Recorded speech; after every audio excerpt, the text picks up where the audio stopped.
Yo everybody, we are back here again today for another exciting video, back here in our expansion franchise, here in the playoffs. So we're starting off our playoff fight against Colorado. It's been a long time since we've had a playoff series against Colorado. I think honestly since maybe the very first. That was a rough start. I think maybe since like the first year we made the playoffs, like in our first season. I don't think we played them in the playoffs since then. So I'm definitely interested to see how we fare. Obviously, we lose the first game by one unfortunate goal. I guess we'll see how we fare here in game 2. We're getting heavily outshot right now, but our goalie seems to be holding his own as Miller gets a big goal to kind of give us an insurance marker there, ensure that we can maybe get a win here.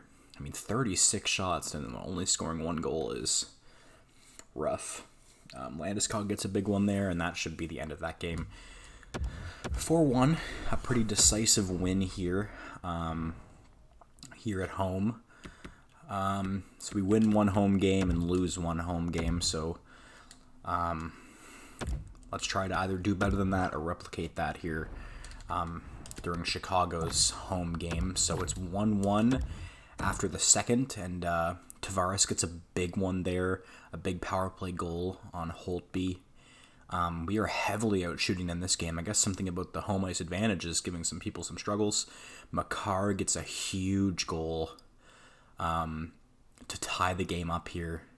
32-18 are the shots. In all rights, we should be winning this. Holtby, I guess, is just playing absolute lights out as we go to overtime here. 2-2 game.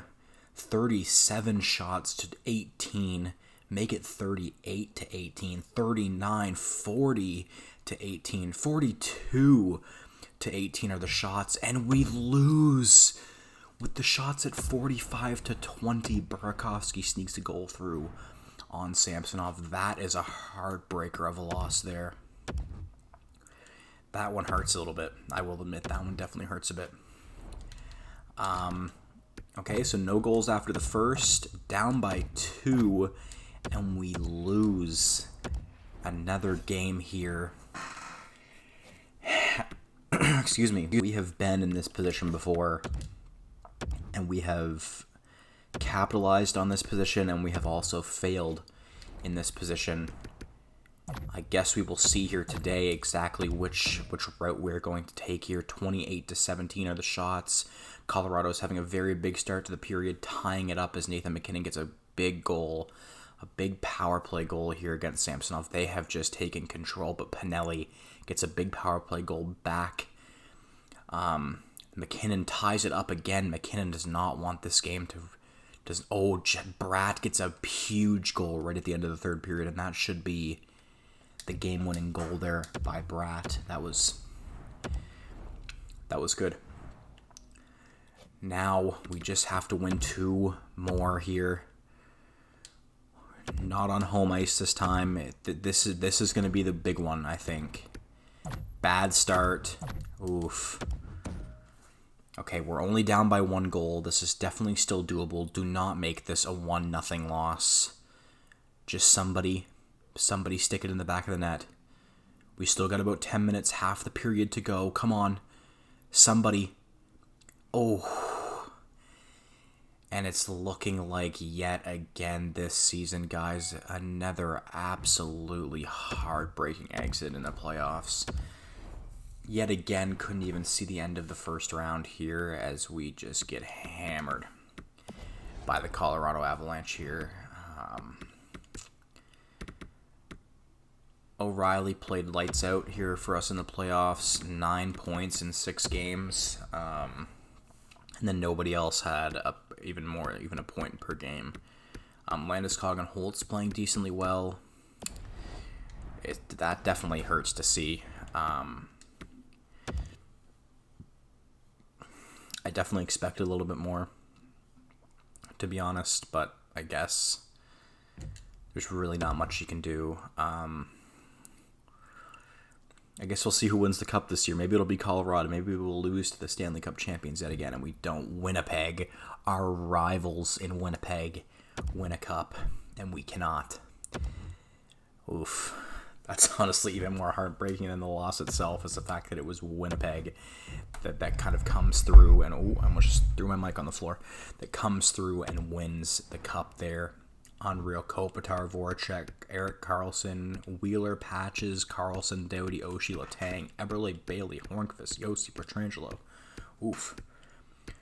The other half of the Stahl brothers finally gone. Gio, Radulov, Zuccarello, Stepan, Foligno. Oh my god, so many big names. Simmons, our boy Wayne finally retires here. That's crazy.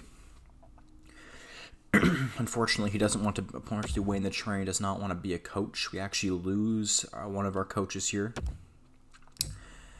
And today is draft day here. We are in the 2026 entry draft. I don't think we have very many good picks in this draft, to be honest. I think this is one of the years where we kind of threw away quite a few of our good picks. We'll take Bolio just since he's the guy that's kind of supposed to go in this pick. A medium elite goaltender there at the 60th pick. We get a medium elite goaltender. That was honestly huge. I'm going to go Engren here because we kind of, top 6 defenseman, not great, could be better. We'll certainly take that. We get pick 124 here as well. Let's go with Koch. See, low top 9. I mean, again, still haven't really found anything that's going to be super great for in terms of our team. But that medium elite goaltender, I think, is going to have some decent. I'm going to go with Cruz here. Low elite. We always get stuck with those 7th defensemen when we go for kind of a possible elite defenseman. We always get stuck with it. We actually have quite a few more picks than I was expecting in this draft. Do we have more? Wow, we do. So I guess the 2026 draft won't end up being as big of a bust as I was expecting it to be. We'll go with Chimera. We're just going to keep listening to our scouts. I mean, our scouts seem to be leading us wrong the whole way through, but that medium elite goaltender pick was huge for us. I believe that is Bolio there. That's a big pick. I mean, just because he's not going to fit well in our team doesn't mean he's not going to be huge for us.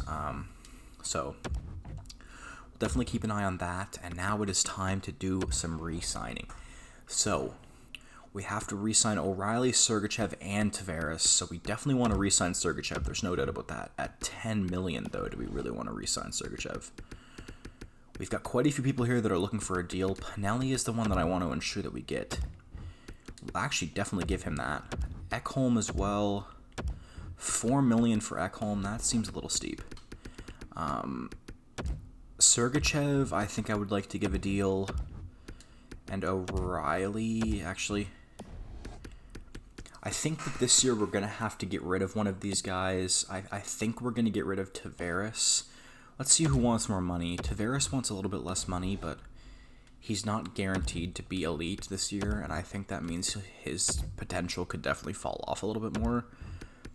O'Reilly actually only wants about $8 million for a year, so I'll give him that exact offer and kind of see what he says. Let's see what Gurionov wants. $6.2 million for an 84 overall. That's pretty. That's a pretty steep price, I'll be honest. I'll give Bratt the 2 that he wants.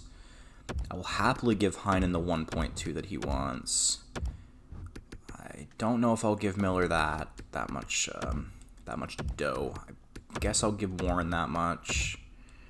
Smith, still going for those 1-year deals on his contract. None of these boys are really... Nobody's really tickling my fancy, per se, here. So let's just advance a day and kind of see what we're looking at here. Heinen wants to test the free agent market. So let's just kind of go through and see who accepted the contract and who did not. So we've got about $12 million in cap left. So we actually do get O'Reilly and Sergachev back here kind of for an extended period of time. I don't even know how long we signed Sergachev for. Too long is the correct answer there, but we'll keep an eye on how he's performing and make sure to maybe release him if need be. So now we're having a little bit of an issue here where a lot of our guys want a lot of cash. I believe I just can't in good conscience give some of these guys the deals that they want. I believe it was Heinen that said he wanted to test the free agent market. I'll try to give him 1.25 and see if I can change his mind. 2.2, see if that'll make Bratt change his mind. I don't really want to give Miller that much, but Warren, okay. Let's just see out of those guys that we just kind of made an offer on, and we'll see if they happen to take that. Heinen doesn't want a contract renewal. Bratt doesn't want one. Okay. Let's make sure we're good in terms of goaltenders. Yeah, we're still good in terms of goaltenders here. So that's good at least. Got a couple goaltenders coming up next year that need a re-sign. 3, 4. Yeah. We low-key need Ekholm to come back, but not for that price we don't. I'm thinking of releasing Ekholm. I'd like to keep Miller, maybe 2.8 for Miller. I don't want to keep Myers, so if he has to go, then he can go. Is he an RFA? No, Shabrikov is an RFA. Well, we'll keep him just, to maybe get a draft pick here. Guryanov just wants so much money.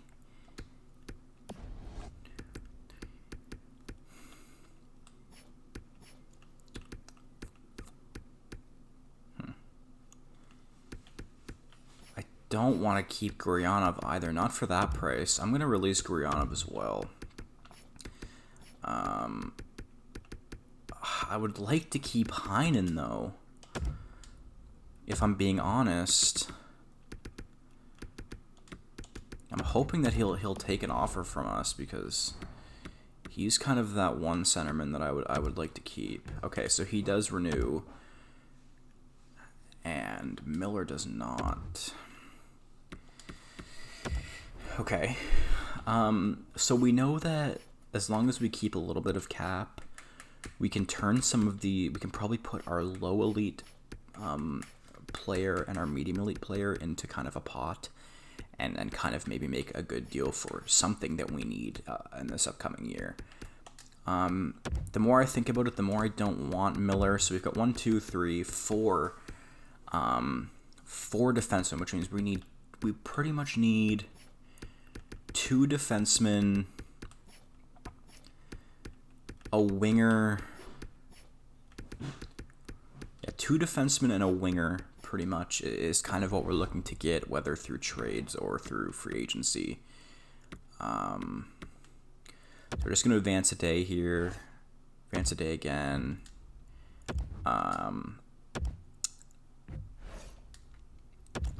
kind of nervous about this to be honest. We don't have a lot of cap to go around. I think the Sergachev signing was maybe a little bit too out of our reach. Let's see. So we need a winger, whether it's a left winger or a right winger. I don't think it matters because we have some left wingers that can also play right wing. Now Ovi wants 9.1 million for as an 80 overall. I mean, this is probably his last year in the league. If he was maybe a little bit better of a player, I would take that. But Kyle Connor is an interesting one. 9.6 million. Vesalainen and Kyle Connor both are actually interesting ones. So first things first, I think that maybe we might want to consider maybe seeing what we can do with trades before we do things with our cap. Like, we'll see kind of what we can do. I honestly think that it would not hurt us in any way to try to flip Sergachev. I definitely think it's doable. I think we can actually probably get someone like, around the same level as Sergachev for probably less money, like Hanula. He's got 6 years left, 90 overall. And I mean, if I'm being honest, we're honestly not far off on that deal. We're actually quite close. Actually, do we have better trade value? Would this go 1 for 1? It did. Like, see what I mean? We just saved ourselves some cap. Obviously not much cap, but still a million in cap saved there. And we have a young guy in Hanula who could do nothing but improve. He's got 6 years on his contract for less money than we were giving Sergachev for 7. If I'm being honest, that was honestly almost a no-brainer right there. I'm honestly shocked they took that 1 for 1. So now let's kind of see our medium elite goaltender that we even have as unsigned is actually got a decent amount of trade value here as well. And it was a left-winging low elite, right? Or a center low elite. Like, look at that trade value right there for 2 unsigned prospects that we haven't really done anything with. Like, that's ridiculous, if I'm being honest. Like, let's just kind of take a look here and see, starting with the Ducks here, and we'll just go around left wingers and kind of see who we can pick up here. My preference would be probably a younger guy who has maybe some room to improve. Because we're not looking for a star left winger because we have Landeskog, right? So we're more looking for somebody that is gonna kind of grow into something. So we'll definitely have to. I mean, this Bellows guy has 2 years left on his contract. He's a little, like I said, I'd like someone about 26 or younger, preferably, probably even closer to the younger 20s. Someone that's maybe an 80th, like Robertson here. If he had a little bit of better potential, that would definitely be someone I would consider picking up. I mean, Zadina would be a crazy one. That would be a crazy deal to make, but again, the trade value is a little bit out of our depth there for sure. We're going to have to watch our trade value a little bit for sure here. Just got to make sure that we're making the right choices and that we're going to get the right player. Teravainen is an interesting one again, though. I'd like someone a little bit younger. Although it's looking like it's going to be hard to get somebody young and good for kind of the amount of value we have. This Denny guy, 20 years old, already an 87 overall left winger. I mean, we're pretty far off the mark here. But I mean, if I'm being honest, I'll give up a first-round pick for this guy. I mean, he is a first-round pick in terms of skill, in terms of age. Like, think about how much time he has to improve. He got almost 70 points in one game here. Like, let's see his full career stats. So he's a decent player. He's on the up, which means we may actually get him right as he's in his prime. Is it going to suck to get rid of a first? Yes, but we have never not made the playoffs with this team, which means that our firsts are only worth like 20th pick there and abouts. So why would we not at least try this, right? Why would we not at least try for this deal? I'm going to try to get rid of the low elite. Okay, so they won't take it without the low elite in it. But what if I do put the low elite back in? If I put the low elite in Sharp back in, they still don't take that. I mean, if they want to play hard to get, I am down for this. If they want to be difficult, how's that? Okay. Like I said, though, I'm down to play ball with these guys right now. I am down to play ball, and I'm going to get rid of some later draft picks here. Like, I'll give them a first, a second, and 2 great prospects, and they still won't take it. Okay,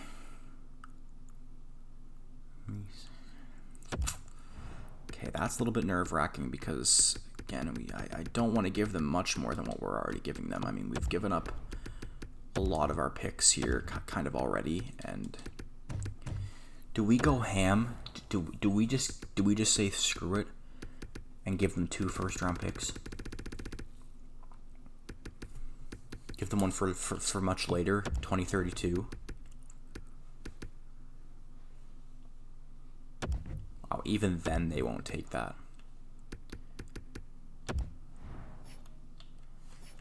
I would really like to get Denny.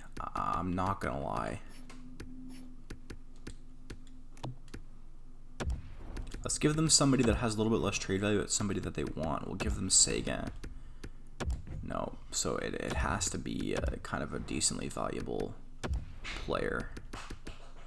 Man, they are not going to budge on this, are they? No, not an upcoming first rounder. No. Oh, man. Do we just give up all of our picks in 2032? So we have a 2032 round 1, a 2032 round 2, and we give them our upcoming round 1 that we were going to give. Wow. Okay. So that's just out of our depth. We already overpaid. We were already going to overpay for that. Obviously, I honestly still wouldn't consider that an overpayment with the like kind of the skill level that guy would have. He was pretty much exactly what we were looking for. In terms of, we're actually looking for wingers, not defensemen. I'm losing my mind. We have another interesting one here. Inglis is a little bit different though because he's still on his entry-level deal, which means he's going to come out of the gate wanting just way more money than I'm going to be willing to give. These guys are crazy, dude. They have a medium elite player at 18 years old signed on a 3-year, $1 million deal. That's crazy. Some of these teams have some crazy stuff. Like, this is unreal. I still haven't found really the player that I'm looking for specifically. Like, I haven't really found that one player that I would really like to take.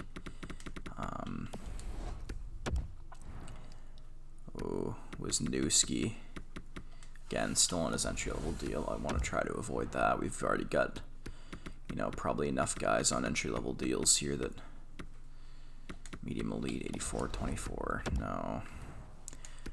Like I don't know. I'm just so picky about who I want to get today. I feel like in the end, that's what's messing me up. Like, we've got a decent amount of cap still to work with as well. So like, we don't have to necessarily get somebody that's trash. You know what I mean? Like, I don't know. A lot of these teams are actually under the minimum cap, which is interesting. It's kind of weird to see that. Like, so many teams are under the minimum cap, actually. Taylor Hall. I can't take a superstar like that. I want a younger guy that's going to improve, but I need someone that's at least like 81, 82, kind of NHL ready.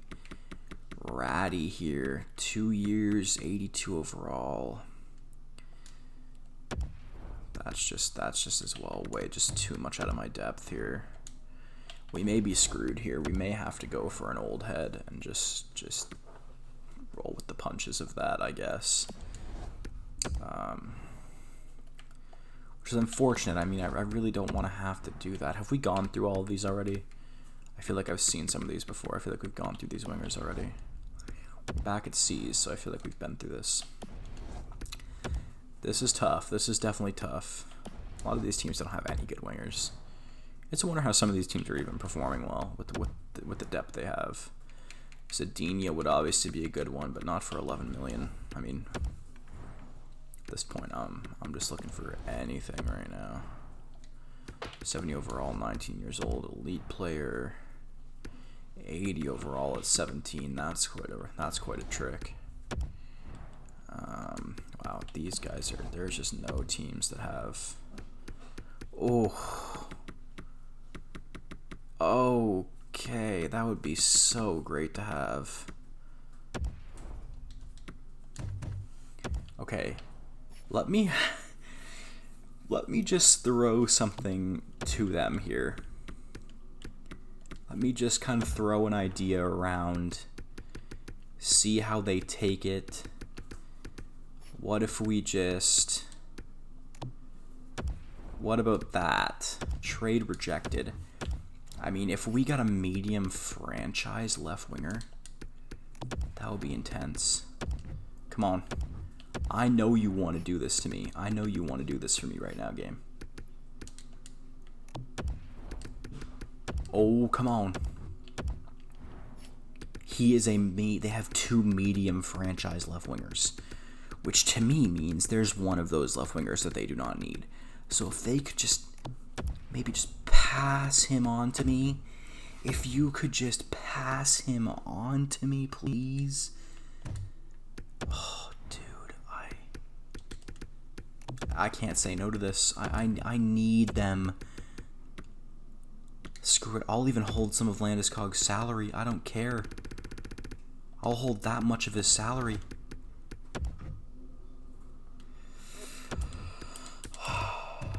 Okay, what about the other guy? What about the other one? What about the other franchise winger that you have in Lafreniere? He's a little older. He's more money, more years. Come on. Do not tease me like this, game. Like, look at that. We are giving him more value than what that guy's worth. Come on. You have to accept this. You don't need 2 franchise left wingers. You just don't need it. Oh, come on, bro. Oh. Screw it. Dude, they won't even take that? Oh, that would have been so good. To get one of them would have been just absolutely huge.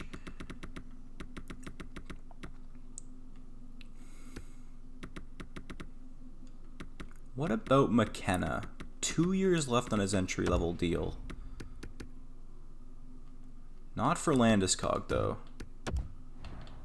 I mean, I guess I could do it for Landeskog, but we don't have any good left wingers right now, so we're going to avoid making that mistake there. Okay. Then if we get rid of the first that we don't care about, and you know, we'll just keep packaging up the firsts that we don't really care about. Like 2032 is so far in the future. And then I'll give them an upcoming second as well. Yeah, we just can't get any luck going here. We find guys that are kind of, you know, what we're looking for, and we just can't. We can't finish the deals here. So that's kind of unfortunate, I will admit. So let's just take a step back. We'll exit this. We'll keep our medium elite goaltender for a little bit. We'll go back to the free agent pool and kind of see where we're at. So before we make any decisions here, let me view my contracts here real quick. I mean, we've taken a long time here in this episode just trying to get something going. So for centers, we have O'Reilly, Kempe, Pinelli, and Heinen. So we actually have a good center depth, so we don't have to worry about getting another center. In terms of left wings, we only have Landeskog and Johansson, and then in terms of right wings, we have... So we need some wingers. We are in dangerous need of some wingers. And defensemen. We don't have anything going for us right now.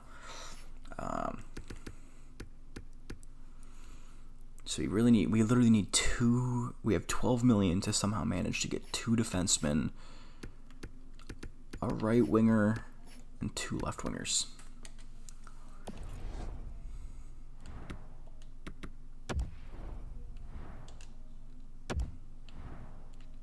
Okay, so we have to make a trade here. We have to make a trade for something here and with some of the prospects that we have. So I guess we'll look at defensemen, since that's something we need multiple of. What about...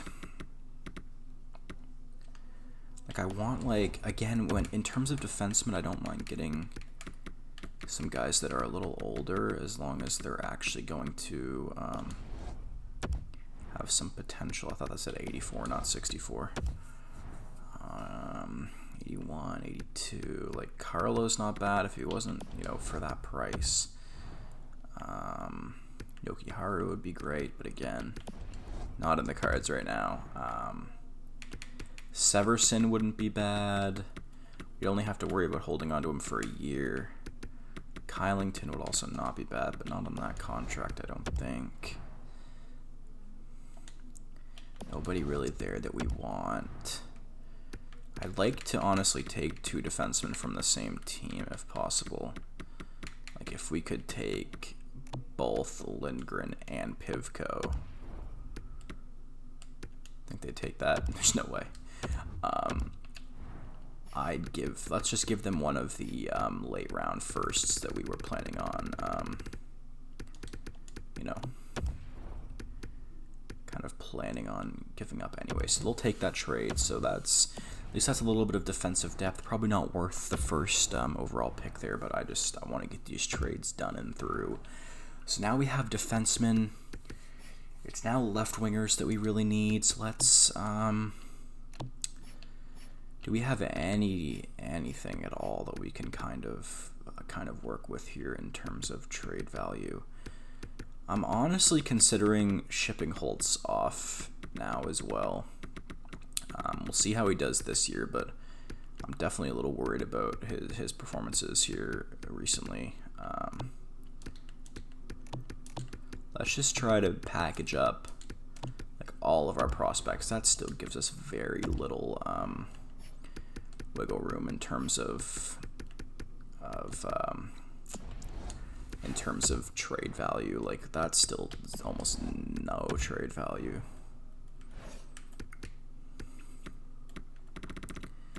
If you went with Duclair, we'd be pretty much over the cap. Yeah, this is going to be a bad year for us. If we keep things up like this is going to be a bad year for us.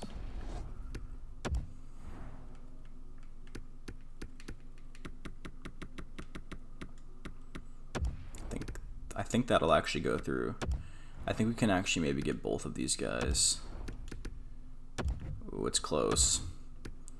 What if I get rid of Giroux and add in a later year? Just gonna get rid of all of our 2032 picks apparently. I would assume they take that. Okay, so we've stopped the bleeding a little bit here. Now let's kind of see where we're at. I believe we still might need a winger. So center depth is still looking great. Left wingers, we now have 3. And right wingers, we now have 3. And then defensemen, we have... So we finally have our 6 defensemen. So that's going to be looking like our top 6 for this year. We have our starting goalies. So we still kind of need our right winger. And probably a left winger as well, but a right winger. So let's see if there isn't any interesting wingers here in the free agent pool that we can get for the amount of cap that we have left. We still got about $6 million in cap. So let's see wingers here for about $6 million.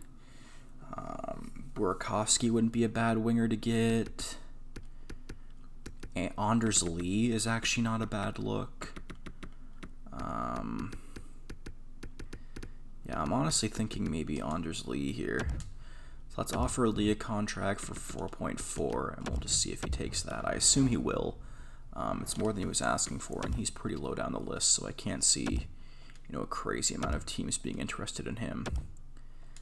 A few days go by, so Anders Lee does accept that offer, and we have a little bit of cap remaining here, about $2 million in cap. So let's see if we can get just it doesn't have to be a great right winger, just has to be somebody. We look at Terry every year, and we don't bite the bullet on that. So $2.3 million for a year, offer him a contract. And that we may just be in luck here with filling out our roster if he accepts here, which I'm hoping he does. I really am. And he does accept our offer, so Again, another tumultuous kind of off season for our team, but as always, after giving up quite a few picks and quite a few prospects, that medium league goaltender saved our bacon. Definitely not giving away any more picks unless it's worth it. No, stop asking for my picks. It's just not happening. Even though, again, our picks are seemingly worthless every year. This last draft where we got that medium league goaltender is the first draft that we've actually had, any decent looks for us. So, but yeah, so I'm definitely interested to see how this season kind of plays out. I'm excited to see how our new kind of star defenseman that we replaced Sergachev with is going to play out. Obviously it was a great deal. Younger, less time on his contract, and as well kind of more pretty much the same overall in terms of that kind of stuff. So definitely worried about Bjorkstrand here. We actually have, I'm not going to bother changing the lines up that much here. We'll see what the final overalls are here going into this. So for some reason they think that they should have Andersley here and Holtz down here. I don't want to give Holtz anything less than like first line time, to be honest. How about that? I don't want to give Johansson time over O'Reilly though.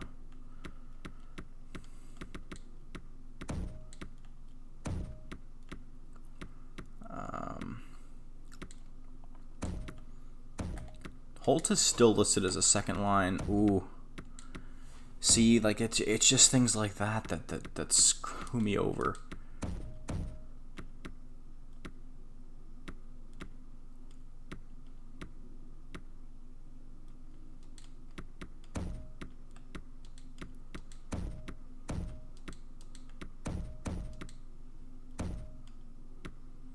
He's still young, so we definitely want to make sure that he has decent playing time. And in terms of defense, ooh, this line is having a rough go. Okay, so let's put Lindgren up.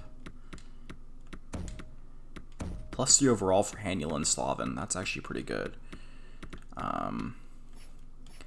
We'll have to leave these guys kind of how they are so we don't get a kind of a negative overall here, I think.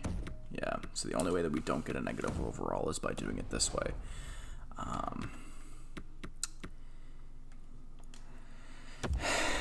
It's going to be a weird season again. I can pretty much all but guarantee it at this point. I'm just going to sim right to the deadline as of now. Obviously, we'll probably have to stop with people having issues with ice time and things like that. But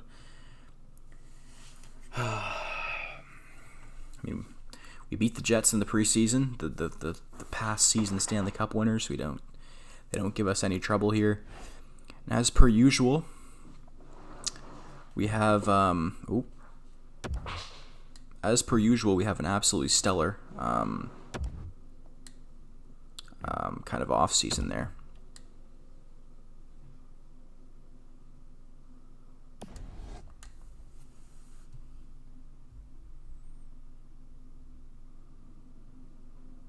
Alright guys, sorry about that. I had a little bit of an issue with recording there for a second. I thought it had messed up on me. But we are back here. Don't mind a little cut in the video. I stopped it as soon as the recording was done for, pretty much. So, an interesting start to the season. We lose to the Jets, obviously. Pretty much to be expected, I guess. The Jets are just apparently the best around. But a decently hot start to the season at 4-1-0. Obviously, I'm expecting that to turn around and for us to hit more closer to 500. And as I say that, it currently happens. Again, that's essentially to be expected. We seem to do it every year. We come out on a hot start and then we just hit the sheets, which is great, absolutely fantastic. I will admit. We pretty much have to make the playoffs this year, considering I think I put our first round pick into a trade. So I've kind of put our backs against the wall here. We pretty much are forced to make the playoffs every year because of the way I play this game. 7-7-1 is kind of our overall record here. If I'm being honest, that's not great. I definitely think we could be doing a little bit better, just in terms of how we're actually playing. I mean, 9-9-1. We're staying at around 500, which I suppose I'll take. I would like to be doing a little bit better than that, obviously. But again, DeBrincat is sorry for how he's playing out there. I'm just going to persuade him because I think he's pretty much at the best spot I can put him right now. I'm hoping that will put his morale up a little bit. I'm hoping that maybe the fact that we have no morale change, but hopefully the fact that we have confidence in him will maybe make him feel a little better. We are having a rough go this season. We are getting hammered by every team we come across. We're on a pretty hefty losing streak here. Only 21 points so far this season. Thank God we finally get a win against Boston, but I think this could be a bad season for us. I don't know if we'll make the playoffs this season. If we won't, if we keep playing like this. But I'm hoping that we will eventually turn it around, and that somebody will kind of pick up the pace, and that we can maybe make a season out of this year still. Going on a little bit of a win streak here, although I assume we lose to San Jose because we always lose to San Jose for some reason. Probably lose to Vegas too. Actually, we don't. I feel like that's the first time in a long time that we've actually beat Vegas, which is good. I mean, it seems like now we seem to be going on more win streaks than we are losing streaks, which is definitely good. Again, I'm glad that we're kind of making a season out of this year, even when I didn't think it would really happen. Very, very good look for us right now. Still getting points. We take a loss to the Ducks, but again, we still get a point. We finally end our point streak there against Arizona, but I think we may have done maybe enough damage to control to kind of give us a little bit of an edge. We're still pretty low down in our standings there, 3 behind the Predators, but quite a bit ahead of the people who are under us, which I believe is the Blues. We're still quite far ahead of them, so we're definitely still in the running for a playoff spot, assuming that we don't continue to choke some games and just have a mess of this season. Currently 27-19-2. Not a bad look. I mean, again, though, our division is just constantly contested. I think I say it every episode, every regular season, but because it's just so true. Like, our division it's competitive. It's been competitive every year since we've started. Like, look at that, 74 points. There's barely even, like, some of them, like, 70 points, but then there's, like, people are still in the 60s, where, like, 90% of our region or our conference is already in the 70s. Like, it's just ridiculous how tough our conference really is. Like, it's unreal to think. Luckily enough, we still do seem to have an edge on the Stars and the Predators. Hoping we can keep that up. Obviously, if we don't, we're going to be kind of in trouble. Quite a few interesting people on the trade block here, but if I'm being honest, we don't have any cap, nor do we have any kind of resources to trade around. So, rip to us, I guess. We're just going to sim to the end of the season and kind of see what may happen from there. Doesn't really seem like this season hasn't seemed as exciting as past seasons for some reason. Like, I feel like nothing much has really happened. The re-sign phase certainly sucked a bit, but like, other than that, like, I feel like nothing really happened. We had like I said, we had a lot of issues in terms of signings, but generally I feel like we've done okay this season. Lost to the Knights, which is rough. The Stars are kind of taking on a hot streak here. It's like I said, man, it's just so close. Like, the Avalanche are running away with the first place title, but I mean, the rest of the division, though, is still quite contested, within like a few points of each other. It's looking like, knock on wood here, that we have secured a playoff spot, assuming that the Predators don't do something crazy. We should be okay. We do ensure going a little bit of a win streak here, which is kind of ensuring us. Yeah, we always seem to go on a win streak right at the end of the season. I say that as we lose to Edmonton, but and we lose twice in a row. Okay. So I believe I ended the simulation right on our first game against Dallas here. Well, guys, In our next episode, we will kind of take our run at Dallas. Maybe this will be the year that something finally goes right for us. Let's kind of see who our point leader was here. O'Reilly, yet again, I believe was our point leader last year. Holtz has a pretty decent year, but the only one over a point per game being O'Reilly, which is an issue. We don't get many points. I mean, we finished with a decent record, I think, of 50, 23, and 3, did that say? 15, 29, and 3. It's not a bad run, not a bad show.